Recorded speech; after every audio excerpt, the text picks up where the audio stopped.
성경 말씀은 사도행전 2장 1절에서 4절까지 말씀입니다. 다 찾으신지 알고 봉독해 드리겠습니다. 사도행전 2장 1절 말씀. 오순절 날이 이미 이름에 그들이 다 같이 한 곳에 모였더니 호련히 하늘로부터 급하고 강한 바람 같은 소리가 있어 그들이 앉은 온 집에 가득하며 마치 불의 혀처럼 갈라지는 것들이 그들에게 보여 각 사람 위에 하나씩 임하여 있더니 그들이 다 성령의 충만함을 받고 성령이 말하게 하심을 따라 다른 언어들로 말하기를 시작하니라. 아멘. 말씀 듣기 전에 같이 한번 기도하겠습니다. 살아서 역사하시는 주님 감사합니다. 하나님 우리를 제자로 불러주시고 제자의 삶을 바라보게 하시며 그 가운데 하나님께서 역사하시고 바라셨던 일들을 나눌 수 있게 하심을 감사드립니다. 오늘 시간도 주의 말씀처럼 정말 성령이 임하여 제자들이 예수 그리스도의 증인으로 살았던 것처럼 하나님 우리를 향하신 하나님의 뜻이 이루어지게 도와주시고 그 말씀에 마음을 열고 귀를 열고 우리의 삶이 그 말씀을 따라갈 수 있도록 축복하여 주시옵소서. 감사와 영광을 올려드리며 예수님의 이름으로 기도드렸습니다. 아멘. 아멘. 여러분 제자들은요 예수님의 명령과 가르침을 따라 사는 사람들입니다. 우리는 예수님의 제자입니다. 제자의 삶은 선택의 여지가 없습니다. 왜냐하면 예수님께서 엄하게 명령하셨기 때문입니다. 우리가 잘 알고 있는 마태복음 28장 18절과 20절 말씀에 보면 여러분 같이 한번 읽어볼까요? 예수께서 나와 말씀하여 이르시되 하늘과 땅의 모든 권세를 내게 주셨으니 그러므로 너희는 가서 모든 민족을 제자로 삼아 아버지와 아들과 성령의 이름으로 세례를 베풀고 내가 너희에게 분부한 모든 것을 가르쳐 지키게 하라. 볼지어다 내가 세상 끝날까지 너희와 항상 함께 있으리라 하시니라. 아멘. 아멘. 여러분 예수님의 말씀을 유심히 한번 살펴보십시오. 예수님은 모든 민족으로 세례를 베풀고 성도를 만들어라.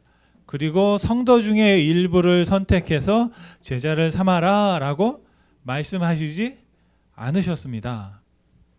예수님께서는 단순하게 말씀하셨어요. 모든 사람으로 제자를 삼아라 말씀하셨습니다.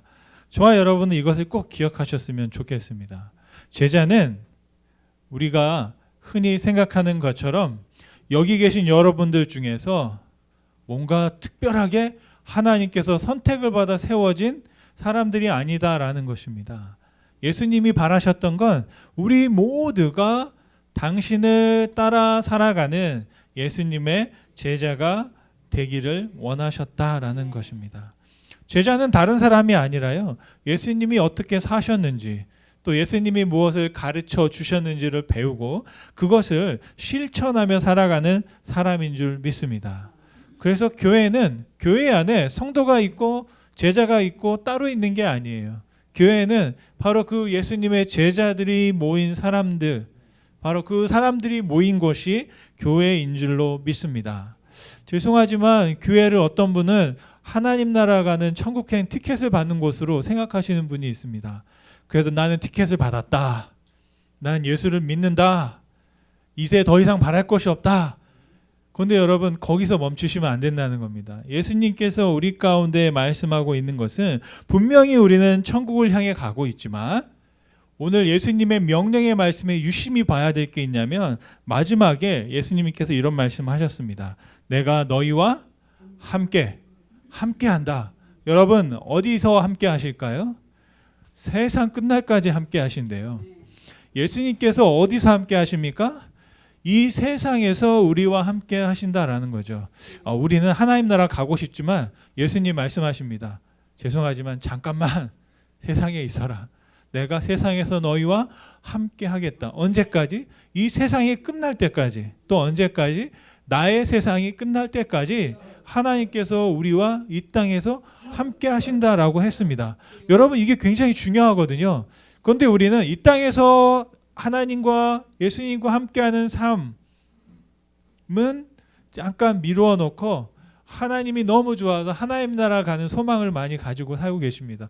분명히 그것도 좋은 믿음입니다. 그런데 예수님께서 말씀하신 건 뭐냐면 너희들이 세상에 사는 날까지 내가 세상에서 너희와 함께 하겠다 말씀하셨습니다. 아멘. 여러분 그 말씀을 믿으시기 바랍니다. 예수님은 지금 여기서 함께 하시고, 그게 왜 중요합니까? 내가 지금 여기서 하나님과 함께 해야만 내 삶이 끝나고 내가 더 이상 무엇을 할 수 없는 그 순간에도 예수님은 나와 함께 하셔서 나를 하나님의 나라로 인도하여 주실 줄로 믿습니다. 그런데 문제가 있습니다. 뭐가 문제냐면 그 누군가와 함께 산다는 건 굉장히 번거로운 일입니다. 혼자 살면 사람이 참 간사하죠. 제가 혼자 있는 걸 너무 좋아합니다. 그런데 언제부턴가 혼자 있는 게 무섭더라고요. 여러분 혹시 그런 경험 있으세요? 밤에 잠을 자다가 갑자기 중간에 깨가지고 옆에 사람 있나 없나 확인한 적 있으세요? 없으세요? 그런 적이 여러분 없으신가 봐요. 제가 언제부턴가 갑자기 밤에 잠을 자다가 갑자기 딱 깨가지고 옆에 누가 있나 이렇게 사람을 확인하는 버릇이 생겼더니, 옛날에는 귀찮아가지고 혼자 자려고 어디 가든 그랬는데 이제 나도 좀 죄송한 말이지만 나이가 들어가나? 그런 생각이 들기도 하고, 이게 내가 왜 이러지? 저는 굉장히 큰 질문이 생겼어요. 내가 왜 이럴까? 나는 혼자 사는 걸 너무 좋아했고 혼자 있는 걸 너무 편해했는데 갑자기 왜 다른 사람이 내 옆에 있는 걸 이렇게 편해할까? 그래서 어떨 때는 갑자기 집 나간 우리 막내 아들 곁에 가서 잠을 자기도 하고 이제 그런 일들을 제가 하고 있는 걸 보면서 이게 왜 이럴까 생각을 했어요. 여러분 우리가 하나님과 함께 살고 싶지만 예수님과 함께 사는 우리들은 반면에 또 어떤 생각을 하게 되냐면 예수님과 함께 살기 때문에 좀 불편함을 갖기도 합니다. 어떤 게 불편하냐면 예수님을 모를 때는 그냥 내 마음대로 살았습니다. 근데 예수님을 믿게 되면 어떻게 됩니까? 예수님을 자꾸 신경 쓰게 됩니다. 예수님을 위해서 살아야 되는 그런 생각들을 자꾸 하게 되는 것이죠. 내가 옆에 누군가 있다면 자꾸 의식하게 되는 것이죠. 신앙생활이 바로 그런 것이거든요. 우리가 예수님을 알고 믿게 되면 그건 나는 믿은 것으로 끝나는 게 아닙니다. 그때부터 예수님을 자꾸 의식하게 됩니다. 예수님이라면 어떻게 하셨을까? 어떻게 하면 예수님이 좋아하실까? 내가 사랑하고 내와 함께하는 사람들이 어떻게 하면 웃을 수 있을까? 그런 생각들을 하게 되는 것이죠. 제가 예수님을 믿고부터 우리가 어떻게 되냐면 다르게 살게 되거든요. 어떻게 다르게 살게 되느냐? 나만을 위한 삶에서 예수님을 위한 삶을 소망하게 된다는 것이죠. 제가 예수님을 믿고 갖게 된 소망은 아주 단순합니다. 그냥 나는 예수님을 위해서 살아가고 싶다라는 것입니다. 그것이 저와 여러분의 소망이기를 간절히 소원합니다. 제가 예수님을 알기 이전에는 내가 무엇이 되어야 할까를 많이 고민했습니다. 그런데 예수님을 알고부터는 나의 꿈이 어떻게 바뀌었냐? 내가 예수님을 위해서 무엇을 해야 할까라는 그런 꿈을, 질문을 갖게 되었습니다. 여러분도 그런 꿈을 가질 수 있으면 좋겠습니다. 저의 삶의 모토는 영어지만 제가 커피를 좋아하는데 커피를 내려 먹는 커피가 있어요. 그걸 pour over라고 하거든요. 물을 부어가지고 내려 먹는 커피를. 그래서 제가 거기서 그 아이디어를 얻어가지고 내 삶의 모토를 pour over Jesus라고 그래서 예수님을 부어드리는 인생. 그래서 그 부으면 뭐가 돼요? 커피가 나오는 것처럼 예수님을 여러분에게 이렇게 부어드리는 인생이 되겠다. 그런 삶을 살고 싶다라는 소망을 가지고 제 삶의 모토를 저렇게 지어봤습니다. 저 커피가 아니라 저긴 예수님을 부어드리는 거예요. 물을 부으면, 생명을 부으면 커피가 나오는 것처럼 예수가 나오는 삶을 살고 싶다라는 생각을 갖게 되었습니다. 여러분, 예수님께서는 바로 우리에게 성령을 부어주셨고 또 그 성령을 부어주심으로 우리가 예수님을 부어드리는 삶을 살도록 우리 가운데 원하고 계시는 줄로 믿습니다. 여러분, 우리가 복음을 말할 때 복음을 어떻게 저는 정의했냐면 복음은 되는 것이 아니에요. 되는 것이 아니라 된 줄로 믿고 사는 것이 복음이다 라고 저는 믿습니다. 무슨 말이냐? 저는요, 목사가 되면 그냥 목사가 되는 줄 알았습니다. 그때부터 뭔가 다른 사람이 딱 되는 줄 알았어요. 제가 딱 여러분한테 말만 하면 여러분이 아멘 막 이럴 줄 알았어요. 제 말에 갑자기 목소리가 믿습니다 막 이러면서 뭔가 좀 다른 어떤 영적인 그런 부흥 강사가 될 줄 알았어요. 그랬더니 똑같아요. 예, 그 말이고 그래요. 그 이게 좀 뭐가 잘못됐나? 안수를 다시 한번 받아야 되나? 목사 안수 받을 때는 엄청 감동했습니다. 막 눈물 흘리고 하나님 제가 드디어 목사가 되었습니다. 돌아서 그 다음 날 눈을 딱 떴는데 똑같은 거예요. 이게 어떻게 된 거야? 예. 여러분 예수 믿으면 그냥 예수 믿는 거룩한 성도가 될 줄 알았는데 그렇지 않잖아요. 그죠? 예. 뭐가 문제일까? 보니까 이게 뭐가 되는 게 아니더라고요. 우리는 성경에서 말하고 있는 예수님께서 말씀하고 있는 건 뭐냐면 여러분들 정말 이거 하나만 알면 좋겠어요. 뭔가 되는 게 아니라 우리는 이미 됐다는 거예요. 예수님께서 우리에게 가르쳐 주신 건 뭐냐면 너는 이미 내 아들이야, 내 딸이야. 그냥 인정해 주셨어요. 너와 여러분들이 아니면 내가 하나님께 사랑받기 위해서 뭘 해야 돼? 그러지 않아도 된다는 거예요. 하나님께서 이미 우리를 그렇게 지으셨기 때문에 나는 너를 그렇게 본다. 나는 너를 그렇게 생각한다. 나는 너를 그렇게 인정한다. 라고 하나님께서 우리에게 말씀해 주고 계십니다. 그래서 우리가 해야 될 건 뭐냐면 내가 그렇구나. 그냥 나는 그렇게 살면 되겠다라는 것입니다. 그래서 어떻게 살아야 할까를 고민하는 겁니다. 하나님을 위해서 하나님의 자녀로서 하나님의 백성으로서 어떻게 살아야 할지를 고민하고 살아가는 것, 그것이 우리가 던져야 될 질문인 줄로 믿습니다. 제가 목회하면서도 실수했던 건 뭐냐면 저는 뭐가 되려고 했거든요. 여러분들이 뭘 되게 하려고 막 그랬었거든요. 성도들을. 교회도 뭔가 되게 원했어요. 그런데 되고 나니까 어떠냐면 제 기분이 잠깐 좋았는데 그 다음에 좀 갑자기 걱정이 밀려오더라고요. 여러분 그런 적 없으세요? 뭔가 딱 됐어요. 정말 이루었어요. 그 다음에 여러분에게 오는 게 뭐예요? 저는 허망하더라고요. 가끔 이런 마음을 어떤 가지냐면 주일날 오후에 그런 마음들이 저에게 자꾸 오거든요. 예배를 준비해서 막 말씀을 드리고 막 뭔가를 해요. 하고 나서 집에 딱 돌아가면 내가 뭘 하고 왔나, 그런 생각이 들 때가 있어요. 왜요? 뭔가를 자꾸 뭔가를 되기 위해서 하려고 했던 거거든요. 근데 인생을 살면서 여러분 그런 경험을 하실 거예요. 그러니까 내가 뭔가를 되려고 하면 되고 나면 허망해요. 근데 만약 안 될 때 있잖아요. 안 되면 여러분 어떠세요? 실망하게 되더라고요. 그래서 제가 이런 문장을 썼어요. 무엇이 되기 위해서 살면 되고 나서 허망하고 되지 않으면 실망한다라는 것이죠. 그래서 되려고 하지 말고 무엇을 할까를 고민하고 살도록 그렇게 하자라는 것입니다. 여러분 우리는요, 여러분이 하나님께서 주신 복음이 바로 그것이거든요. 바로 그것을 위해서 우리가 무엇을 해야 할까, 하나님의 기쁨을 위해서 무엇을 해야 할까를 고민하고 살아갈 수 있는 저와 여러분이 되시기를 간절히 소원합니다. 그런 면에서 보면 우리 교회는 어떤 곳이냐? 교회는 어떤 곳일까요? 나를 위해서 서비스를 제공하는 곳이 교회가 아니라 하나님을 위해서 서비스하는 곳이 바로 교회인 줄로 믿습니다. 복음이라는 것은 하나님께서 이미 여러분들에게 주어진 은혜를 우리가 확인하고 하나님 안에 살아가는 거예요. 갑자기 우리가 교회가 돼서 여기 오시는 새로운 가족들, 이제 일주일, 2주일 지났으니까 이제 새 가족이 아니잖아요. 새 가족이 아니니까 우리가 이 새 가족에게 뭔가를 해가지고 이분들에게 뭘 어떻게 해드려야 돼? 이런 게 아니거든요. 우리가 드릴 수 있는 건 뭐냐면 하나님이 우리를 사랑하십니다. 이제 저와 여러분 다 같은 사람들입니다. 동지입니다. 함께 길을 걸어가는 동반자들입니다 라고 말하는 것이죠. 여러분들이 여기 먼저 왔다고 그래서 새로운 분들에게 뭔가를 막 서비스하고 어렵게 뭘 하고 그런 것들이 아니거든요. 그런 의미로 했다가는 얼마 못 지나서 어떤 일이 벌어집니까? 시험이 드는 일이 꼭 벌어집니다. 왜요? 처음 같지 않기 때문입니다. 처음에 왔을 때 아마 우리 형제님도 그랬을 거예요. 제가 처음에 왔을 때는 굉장히 반갑게 맞았던 것 같아. 그런데 한 두 번째, 세 번째 오니까 왔냐고. 그러면 어떤 마음이 듭니까? 처음하고 달라졌네 사람이.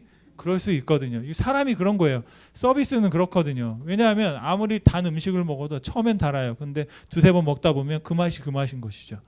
근데 우리가 교회는 뭔가를 더 획기적이고 더 자극적이고 뭔가 더 강력한 것들을 사람들에게 제공하는 곳이 아닙니다. 오히려 심심하고 단순하고 집에서 밥 먹는 것처럼 예수님이 우리를 사랑하신다라는 그 복음을 우리가 깨닫고 그 안에서 살아가도록 우리 함께 걸어갑시다. 때로는 오르막도 있고 내리막도 있겠지만 즐거울 때도 있고 힘들 때도 있겠지만 건강할 때도 있고 아플 때도 있겠지만 우리가 같이 걸어가겠습니다. 당신이 원한다면 우리가 손잡고 같이 걸어가겠습니다 라고 하는 것이 바로 교회이고 예수님께서 이 땅 가운데 세우려고 하는 공동체인 줄로 믿습니다. 예수님은 그 일을 위해서 우리에게 필요한 한 가지가 있다. 그게 뭐냐? 바로 성령 충만이다 말씀하셨습니다. 사도행전 1장 8절 말씀에 보면 우리가 이것을 우리는 전도하라, 전도의 대사명처럼 굉장히 부담을 갖고 들으세요. 근데 그게 아니에요. 예수님께서 이 말씀을 하신 이유는 뭐냐면 여러분들이 이 땅 가운데에서 예수님의 자녀, 하나님의 자녀로서 예수님의 제자로 살아가기 위해서 성령이 필요합니다 라고 말씀해 주고 있는 줄 믿습니다. 여러분이 성령의 능력을 받아서 무슨 병을 고치고 어떤 역사를 일으키고 뭐 사람들 보라고 능력을 행하는 그런 것이 아니에요. 우리가 이 땅 가운데 제자로 살기 위해서 우리에게 필요한 것이 무엇이냐? 성령이 필요하다라고 말씀하고 계신 것입니다. 같이 한번 읽어보겠습니다. 사도행전 1장 8절 말씀. 오직 성령이 너희에게 임하시면 너희가 권능을 받고 예루살렘과 온 유대와 사마리아와 땅끝까지 이르러 내 증인이 되리라 하시니라. 아멘. 증인이 되라는 겁니다. 그런데 이게 그냥 되는 게 아니라 성령을 받으면 되는 거예요. 성령 충만. 그래서 여러분들은 어떻게 기도해야 되냐? 전도하라고 기도하지 마시고 성령이 충만하라고 여러분 기도하시기 바랍니다. 여러분 성령이 충만하게 되면 어떻게 됩니까? 말하지 않을 수가 없어요. 네, 견딜 수가 없어요. 네, 우리 못 견디시잖아요, 황 권사님은. 견딜 수가 없어요. 말을 해야 돼요. 말하지 않으면 큰일 나는 거예요. 우리는 성령의 충만이 우리 가운데 마음에 가득한 것들이 나오게 되어 있거든요. 그런 것들을 우리가 말하는 겁니다. 바로 자연스러운 것이기 때문에 그렇습니다. 그렇기 위해서 우리는 무엇을 입어야 되냐? 성령의 권능을 입어야 된다. 그런데 그 성령의 충만을 어떻게 받느냐? 제가 여러분들에게 한 가지를 알려드릴게요. 이것만 잘 하시면 돼요. 다른 거 하지 마시고 잘 기다리시기 바랍니다. 기다리시면 돼요. 기다리시면 언제? 하나님의 때 성령의 충만을 경험하게 될 줄로 믿습니다. 근데 어디서 기다려야 돼요? 네, 여기서 기다리시기 바랍니다. 다른 데 가지 말고 예수님께서 있으라고 한 그곳에서 여러분 기도하시기 바랍니다. 네, 기다리시기 바랍니다. 네, 아멘 하신 분들은 떠나시면 안 돼요. 네. 제 말이 아니라 하나님의 말씀이세요. 제자들은요 기다렸어요. 다른 뭐 특별하게 한 게 아니더라고요. 그래서 오늘 말씀해 보니까 어떻게 기다렸는지 그 방법을 제가 한번 말씀을 통해 살펴보려고 합니다. 첫째는 그들이 성령을 받기 위해서 한 거 우리는 뭐 모여서 막 으쌰으쌰 뭘 하고 쥐야 삼창하고 막 뭐 했을 것 같은데 그렇지가 않았어요. 첫 번째로 했던 건 뭐냐면 그냥 일상을 계속 하고 있었어요. 그 말이 무슨 말이냐? 1절 말씀을 한번 보면 1절 말씀에 보면 같이 한번 읽어보겠습니다. 오순절 날이 이미 이름에 그들이 다 같이 한 곳에 모였더니 아멘. 그들이 모였습니다. 왜 모였습니까? 오순절이라서 모였어요. 오순절. 그러니까 뭐 성령을 받기 위해서 뭐 기도하려고 모였겠지만 그들이 모였던 이유는 그냥 그 날이 오순절이었어요. 그래서 오순절을 지키기 위해서 모였어요. 이게 뭐예요? 그냥 일상을 한 거예요. 저와 여러분 오늘 왜 모였습니까? 주일이라서 모였죠. 네, 여러분 수요일 날 왜 모이고 여러분 집에서 왜 여러분 학교에서 왜 일하러 갑니까? 그날이니까 가서 모인 거예요. 모여야 하기 때문에 모였던 겁니다. 그런데 그날 역사가 일어났던 거죠. 오순절은 유대인들이 지키는 7절기 중에 하나인데요. 한번 쭉 여러분 한번 기억하진 못하겠지만 너무 조그마네요. 7가지가 있는데 6월절이 있습니다. 유대역으로 1월 14일, 우리 태양의 달력으로는 7월 14일 정도 되겠습니다. 이때 어떤 일이 벌어졌습니까? 이집트에서 이집트에 있던 장자들이 다 죽었어요. 근데 이스라엘 백성들은 살아남았어요. 바로 그 날을 기념하기 위해서 하는 게 6월절이고 예수님께서 바로 이때 돌아가셨던 것이죠. 그 다음에 지키는 게 무교절입니다. 바로 6월절 다음이 무교절인데 이때는 이스라엘 백성들이 누룩이 들어가진 빵을 먹고 탈출을 준비하고 발효되지 않은 그런 빵을 먹고 이집트에서 탈출하기 전에 그들이 했던 것들입니다. 그래서 이것이 1월 15일에서 21일 일주일 동안 무교절을 지킵니다. 그리고 그것이 끝나면 초실절이라고 해서 유대력으로 1월 16일인데요. 이때는 무교절의 마지막 날이고 아마 첫 보리를 이제 수확하게 되는 그런 절기가 시작되어집니다. 그리고 이제 쭉 넘어가서 오순절이 나옵니다. 3월 5일인데 바로 무교절이 끝나고 나서부터 50일째 되는 겁니다. 그래서 7일이 7번 있어요.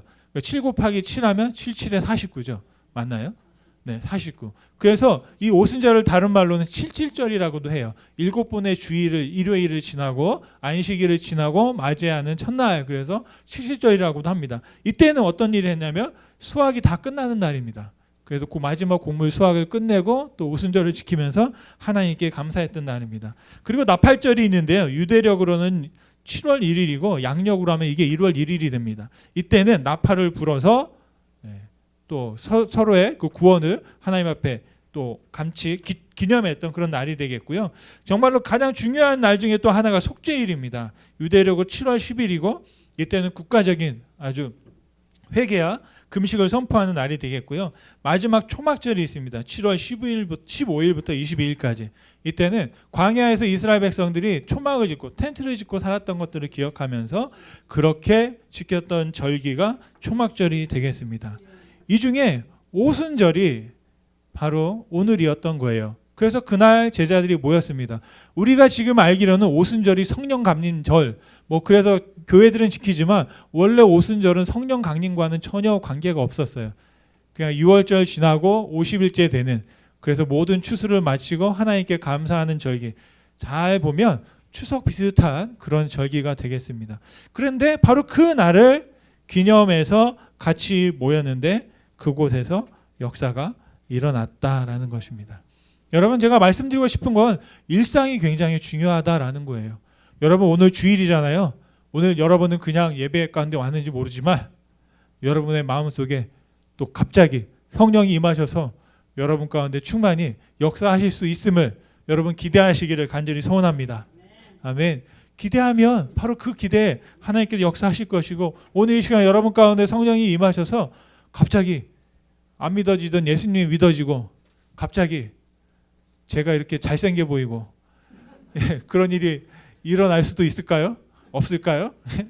은혜를 받으니까요, 왜 이렇게 다 잘생겨 보이는지 몰라요. 그러니까 그때 조심해야 돼요. 잘못 봐가지고 너무 잘생긴 줄 알고 가서 사랑에 빠져버리면 문제가 생길 수도 있습니다. 막 어떤 사람이 무슨 말을 해도 아이고 아멘 꼬집어도 아파하면서도 막 좋아서 막 웃게 되는 게 성령의 은혜이고 충만이거든요. 오늘 여러분 그런 일들이 있기를 간절히 소원합니다. 제가 예배 끝나면 항상 긴장을 합니다. 왜 긴장할까요? 가장 위험한 시간이 밥 먹을 때거든요. 이게 무슨 말인지 여러분 이해하시겠어요? 예배 딱 끝나면 여러분들이 어떤 작정을 하는지 알아서, 저도 옛날에 그랬어요. 이제 끝났다. 어떻게 해요? 이제 싹 외투를 벗고 이제 나 하고 싶은 말 해야지. 그다가 이제 설교를 열심히 듣느라고 여러분 얼마나 지금 힘드세요, 그죠? 이게 무슨 말이야, 이 말했다 저 말했다 막 힘든데, 이제 밥 먹을 때 되면 이제 내가 일주일 동안 참았던 말을 한번 해야지. 그런 작정을 하는 그런 시간이 되더라고요. 근데 여러분 그때 굉장히 조심해야 될 순간들이 와요. 그런데 그럴지라도 어떤 일이 벌어지길 원합니까? 성령의 은혜로 말미암아 다 좋게 들리기를 간절히 소원합니다. 아멘. 한 분만 아멘 하셨어요. 좋게 말해야 좋게 듣죠, 그죠? 근데 우리가 은혜 가운데 있으면 그런 일들이 벌어진다라는 거예요. 바로 그런 경험들을 아주 일상 가운데 경험하게 될 수 있기를 간절히 소원합니다.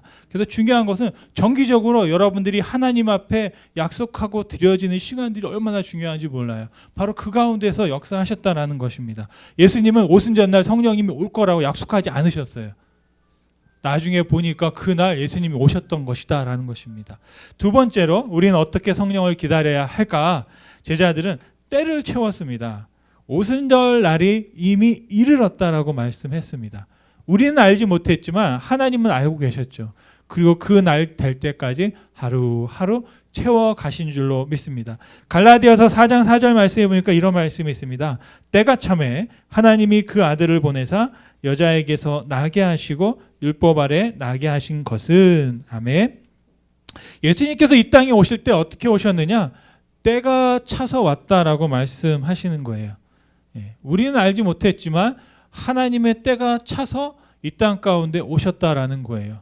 그게 여러분 무슨 말일까요? 예수님이 오실 때는요, 정말 그 당시에는 가장 암울한 시기였어요. 하나님의 계시가 수백 년 동안 없었어요. 선지자들이 말을 하지도 않고 정말 암흑 가운데, 꼭 이스라엘 백성들이 하나님께 버려진 사람처럼. 여러분 그런 말씀하시죠? 해 뜨기 전이 가장 어둡다라고 하잖아요. 또 여기에 에머스트 와서 제가 깨달은 게 있어요. 해 뜨기 전이 가장 춥다. 보니까 새벽 예배할 때 가장 춥더라고요. 그 시간이 7시, 6시 해 뜨기 전이 가장 기온이 낮을 때예요. 그런데 바로 그때부터 해가 뜨면 이제 새롭게 시작이 되는 것을 우리가 볼 수 있습니다. 그래서 중요한 것은 뭐냐면 때를 채우는 게 굉장히 중요하더라고요. 여러분과 잘 아시는 것처럼 물이 언제 끓죠? 99도까지는 요동을 하지 않습니다. 그런데 1도만 딱 지나면 100도가 되면 끓기 시작합니다. 그게 바로 임계점이거든요. 저와 여러분의 인생에서 바로 그런 임계점을 통과할 수 있는 은혜가 있기를, 때를 채워서 역사하는 은혜를 경험할 수 있기를 간절히 소원합니다. 우리는 가끔 보면 조급함 때문에, 성급함 때문에 실수를 하고 문제가 생길 때가 있습니다. 아브라함이 바로 대표적인 사람이죠. 우리 강주희 목사님이 설교할 때 이런 말씀을 하시더라고요. 조급하면 이스마엘을 낳고 기다리면 이삭을 낳는다라고 했습니다. 제가 목회하면서 깨달은 게 뭐냐면 목회는 기다리는 일이다라고 깨달았어요. 다른 그 어떤 방법보다 기다리는 게 가장 좋은 방법이다라는 사실을 깨달았습니다. 그냥 목회는 다른 게 아니에요. 그냥 기다리는 겁니다. 어떻게 기다리느냐? 넋놓고 기다리면 안 돼요. 그런데 기대하면서 기도하면서 기다려야 하더라고요. 지금 여러분이 저를 이렇게 보시잖아요. 그런데 여러분이 저를 볼 때 지금의 저를 보시면 안 되고 5년 후, 10년 후에 정말 목사다운 목사가 됐을 것을 상상하면서 저를 보셔야 돼요. 네, 그렇게 보시는 거예요. 저도 성도님들을 볼 때 그렇게 보거든요. 우리 청년들을 볼 때도 그렇게 봐요. 제가 지금은 이렇게 그냥 쉽게 얘기하지만 10년 후, 20년 후에 저 세계 곳곳에 가서 저 높은 자리에서 땅땅거리고 있을 때는 제가 가면 저 바빠요, 못 만나요, 뭐 이럴 사람들이 많아요. 어제 제가 우리 청년들 그 환영의 시간을 가졌는데 한 청년이 저를 보더니 허그를 해주는 거예요. 제가 얼마나 감동을 받았게요. 저도 모르게 같이 안을 뻔했어. 왜냐하면 저는 제 아들만 셋이잖아요. 그래서 10살 이후부터는 안아본 적이 없어요. 창피하더라고. 왼쪽이 좀 서먹하더라고요, 아들들이. 그래서 10살이 지나고 나서부터는 방을 따로 쓴 후부터는 이제 안는 일을 하지 않습니다. 근데 딱 한 번 안은 적이 있어요. 큰애가 고등학교 졸업하고 대학을 딱 지원했는데 이메일이 딱 온 거예요. 딱 보니까 뭐 컨그리츄레이션, 딱 그걸 보고 제 아들과 제가 그냥 끌어안고 야 하고 한 5초 있다가 깨달은 거예요. 이게 뭐야? 서로 민망해서 이제 이렇게 헤어졌던 그런 경우가 있습니다. 지금이니까 이렇게 안아주죠, 그죠? 나중에 10년 후, 20년 후에 안아줄 것 같지 않아요. 그런데 참고로 그 청년은 남자였다라는 사실을 말씀드립니다. 그래서 그런 것들이에요. 우리가 이렇게 쫙 보면서 어떻게 봐야 돼요? 지금 보면 우리의 현실과 상황과 그게 우리는 딱 눈에 보이는 게 이게 진짜인지 알거든요. 그런데 여러분 지금의 모습이라고 생각하는데 제가 시간을 쭉 지나가는 걸 보면 여러분 우리는 항상 내가 보고 있는 사람들을 과거의 모습만 보고 있거든요.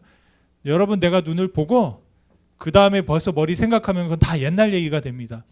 그래서 우리는 계속 변화되고 하고 있고 우리가 봐야 할 것은 10년 후 아니 20년 후 우리가 어떻게 됐을지를 바라보면서 하나님께서 이 사람을 통해서 우리를 통해서 어떻게 역사하실지를 바라보면서 그것들을 바라보는 것, 그리고 기다려주는 것, 인내하는 것, 그게 바로 우리 신앙생활을 성공하는 일인 줄로 믿습니다. 여러분 그렇지 않으세요? 여러분 30년 전에 어떠셨어요? 제가 안 봤으니까 여러분 앞에 이렇게 설교하고 있는 거죠, 그죠? 그렇지 않은가요? 20년 후에 여러분 어떠셨습니까? 20년 전에? 아마 여러분 저와 여러분이 20년 후 10년 후에는 또 어떤 모습으로 정말 하나님을 닮은 제자의 모습으로 살아갈 수 있을지를 우리가 기대하면서 그렇게 바라봐 줄 수 있는 믿음이 우리에게 있기를 간절히 소원합니다. 세 번째로 어떻게 기다렸느냐?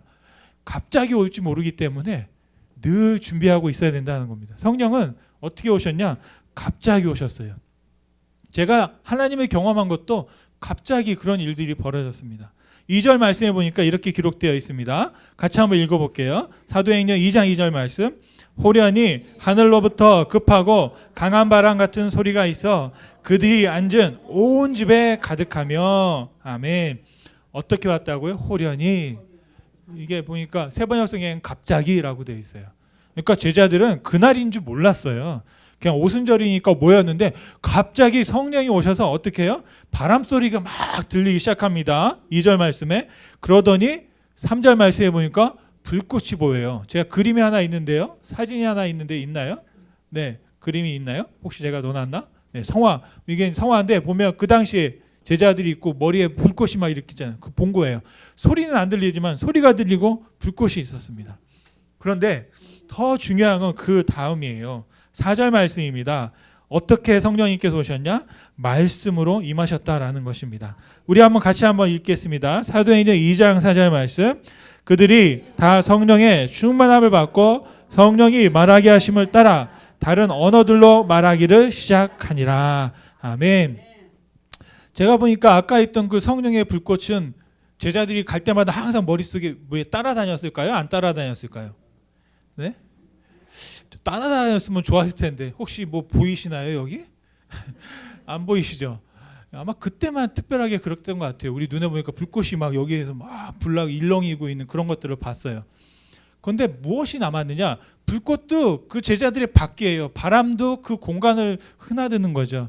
실제적으로 성령이 임한 결과는 뭐냐면 제자들이 말을 했다는 거예요. 각 나라의 말로 말을 했다는 거예요. 성령님께서 주신 말을 했다는 거예요. 여러분, 성령의 역사는 어디에 있다? 말에 있는 줄 믿습니다. 여러분, 우리 안에 하나님에 관한 말들이 성령의 능력이 충만해져서 하나님의 말을 증거하는 저와 여러분이 되시기를 간절히 소원합니다. 누가복음 6장 45절 말씀인데요. 같이 한번 읽겠습니다. 선한 사람은 마음에 쌓은 선에서 선을 내고 악한 자는 그 쌓은 악에서 악을 내나니 이는 마음에 가득한 것을 입으로 말함이니라. 아멘. 성령이 충만하면 성령의 말을 한다라는 것이죠. 바로 그 말을 우리가 예수님의 말을 전할 수 있는 저와 여러분 되기를 간절히 소원합니다. 말씀을 마치면요, 예수님은 제자들이 성령 충만 받기를 원하셨습니다.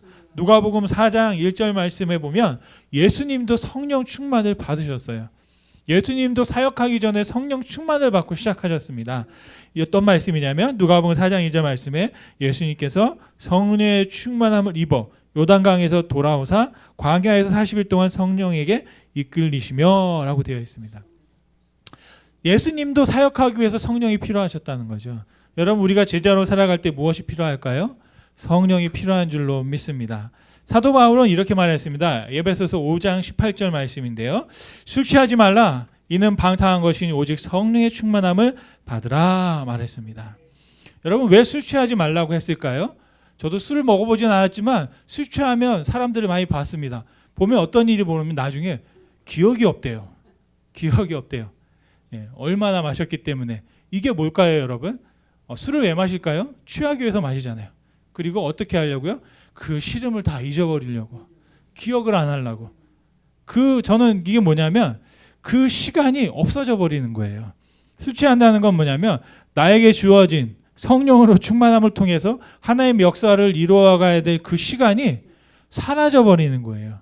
그래서 사도 바울은 뭐냐면 그 시간을 아껴라, 세월을 아껴라라고 말했거든요. 세월을 아껴서 어떻게 해요? 성령 충만함을 받고 예수의 제자로 살아라 말씀하고 있는 줄 믿습니다.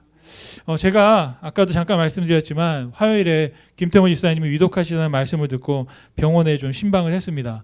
이동하는 중에 간호사를 통해서 응급실 간호사를 통해서 그 이야기를 들었는데요.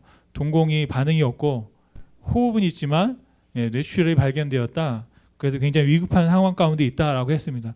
그래서 응급실에 딱 갔더니 김태모 집사님이 누워 계시고 그 옆에 김희순 집사님이 계속 주물르고 계시더라고요. 의식은 없으신데 주물르고 계세요. 저도 할 수 없으니까 들어가서 같이 그냥 팔다리를 주물러드리고 제가 왔다고 막 깨워도 아무 미동도 아니하시고 김희순 집사님은 어떻게든 깨워보려고 막 눈을 막 열어서 어떻게든 해보시려고 막 그렇게 하시더라고요. 그런데도 불구하고 아무 반응이 없으세요. 또 의사가 들어왔는데 의사가 하는 말은 계속해서 뭐 어떤 상태를 막 설명하는데 병원에서는 더 이상 해줄 게 없다. 그런 말씀을 막 하시는 걸 들었습니다. 그래서 뭐 어떻게 해요? 그러니까 그냥 그 옆에서 저도 그냥 기다리고 있고 자녀들이 오고 있다는 말을 듣고 옆에 있었습니다. 있으면서 같이 예배를 드리자. 그래서 어차피 김태형 목사님 듣지도 못하시지만 야, 내 영혼이 그날 수요일 날 아침에 불렀던 찬송가가 내 영혼이 은총 입어였어요. 그래서 그냥 같이 그냥 내 영혼이 은총 입어 중한 죄짐 벗고 보니 찬양하고 할렐루야 주 예수와 동행하니 그 어디나 하늘나라라는 그런 찬양을 드렸습니다. 드리고 나서 이제 기도를 드렸어요. 예, 집사님의 영혼을 부탁드립니다. 육신을 붙잡아 주시고 소원하는 바가 있으니 다시 눈을 떠서 인사 나누고 또 예배하기 원한다고 했어요. 그랬더니 김희주 집사님이 어떤 말씀하냐면 정말 기도를 들어주실까요? 그러시더라고요. 하나님이 기도를 들어줄까요? 그런 말씀을 하시더라고요. 그러면서 정말 그렇게 된다면 기적이라고 말씀하셨어요. 그런데 여러분 정말 기적이 일어난 겁니다. 병원에서는 다 그냥 포기하고요. 아무런 치료도 하지 않으시고 뇌출혈에 있다가 수술도 뭐 권유하지 않으셨고 그런 상태였습니다. 그런데 화요일 날 아침에 갑자기 전화가 왔어요. 김현희 집사님이 새벽 2시에 의식을 찾았었다는 거예요. 잠깐이지만 의식을 찾아서 막 오라고 해가지고 막 손짓 하더래요. 그래서 김 집사님이 갔더니 탁 주먹으로 치더래. 이제 장난을 치시는 거예요. 김태형 집사님이 장난을 엄청 좋아하시거든요. 장난치는 거 되게 좋아하세요. 그래가지고 막 하고 그러다가 또 다시 주무시는 거예요. 제가 예배 끝나고 수요일 예배 끝나고 갔더니 또 다시 의식이 없으세요. 그러더니 갑자기 딱 눈을 뜨더니 저를 눈을 마주치신 거예요. 눈을 마주치시고 또 박시영 같이 가는데 눈을 딱 마주치고 알아보고 막 눈시울을 붉히시더라고요. 또 의사가 들어와서 손을 들어봐라 그러니까 막 손을 드시는 거예요. 발을 들어봐라 그러니까 또 발을 들고 그러더니 또 다시 주무세요. 그리고 또 의식이 또 없으셨어요. 그러더니 어제 갔더니 계속 깨어 계시는 거예요. 요양하는 그 요양병원으로 갔고 아까 광고 때 말씀드린 것처럼 병원에 있는 그 널싱 온 의사들이 이상하다는 거예요. 분명히 응급실에 왔을 때는 이게 굉장히 심각한 상태였는데 지금은 전혀 그런 게 없다고. 그리고 의학적으로 설명하는 게 뭐냐면 뇌출혈이 있지만 그게 또 스스로 또 그냥 스며들어서 아물 수가 있다. 뭐 이렇게 하더라고요. 뇌가 숨을 쉬어야 되거든요. 그러니까 뇌출혈 연미가 팽창이 돼서 질식하는 건데 뇌가 숨을 쉬고 있다는 거예요. 지금 잘 쉬고 있고 그렇게 하셔서 의식도 있으시고 깨어나셨는데 딱 보니까 제가 다녀간 것까지 다 알고 계시더라고요. 다 알고 계시고 그러면서 무슨 말씀하시냐면 이런 말씀을 하셨어요. 비디오로 한번 잠깐 보시겠어요. 어제는 그래도 예배를 드리고 뭐 예수 사랑하시는 노래 부르는데 너무 뚜렷하게 말씀을 잘 하시고 하시더라고요. 그리고 예배 끝났더니 아쉬워서 본인이 자기 아는 복음성가라고 저희한테 불러주셨어요. 그래서 이제 같이 그렇게 불렀습니다. 그런데 놀라운 건 김혜선 집사님이 이걸 기적이라고 말씀하시더라고요. 근데 여러분 정말 기적일까요? 정말 여러분 기적일까요? 솔직히 말하면 지금 잘 말씀도 잘 못하세요. 그리고 듣지도 잘 못하세요. 거동도 잘 못하세요. 그런데 김혜선 집사님은 그걸 기적이라고 말씀하시더라고요. 여러분 무엇이 기적일까요? 여러분 지금 이렇게 생명 살아있는 것 자체가 우리가 기적인 줄 믿습니다. 눈을 마주치고 같이 이야기 나눌 수 있는 것만으로도 기적이라고 말씀하셨어요. 저와 여러분은 지금 그 어떤 분이 기적이라고 말하고 있는 그 삶, 그 이상을 살아내고 있는 줄로 믿습니다. 하나님이 우리를 보실 때 어떻게 보실까요? 저와 여러분들이 아까 처음 말씀드린 것처럼 우리가 뭘 하고 정말 위대한 그리스도인이 되고 어떤 뭐 대단한 제자가 되는 것 그걸 바라실까요? 그렇지 않으세요. 하나님은 저와 여러분이 지금 이 자리에서 그냥 하나님 바라보며 숨쉬고 있고 생명이 있으므로 예수님을 향해서 노래하고 기도하는 것만으로도 하나님은 기뻐하시는 줄로 믿습니다. 그것이 바로 하나님의 뜻이고 하나님 편에서는 우리를 볼 때 어떻게 보실까? 기적처럼 보신다라는 것입니다. 이 땅에 많은 영혼들이 있는데 우리가 하나님을 알고 하나님 앞에 나와 주님을 바라보는 것만으로도 하나님께는 기적인 줄로 믿습니다. 여러분, 저와 여러분들이 오늘 이 일상을 제자들이 정말로 열심히 살았던 것처럼 사심으로 또 그리고 하나님의 때를 열심히 채워 가심으로 성령께서 우리에게 약속하신 그때 우리 가운데 주어 주신 그 충만한 은혜를 함께 누리실 수 있게 되기를 간절히 소원합니다. 여러분, 우리는 기적을 살고 있는 줄로 믿습니다. 하나님은 우리를 손 내밀어 잡아 주신 줄로 믿습니다. 제자들은 그냥 일상을 계속했고 때를 채웠습니다. 그리고 갑자기 성령 충만을 받았습니다. 하나님께서 저와 여러분들을 지금 숨쉬게 하시고 기적을 체험하게 하신 데는 분명한 이유가 있다라고 믿습니다. 다시 한번 말씀드립니다. 성령의 충만을 받으십시오. 성령을 충만을 받아야만 우리가 살 수 있는 줄로 믿습니다. 일상의 기적을 누리시기를 간절히 소원합니다. 때를 채울 때까지 끝까지 기다리시기 바랍니다. 기다림이 가장 강력한 능력인 줄 믿습니다. 예수님이 약속하신 성령님으로 충만하여져서 하나님의 소망을 이루어드리는 삶을 살아가시기를 간절히 축원드립니다.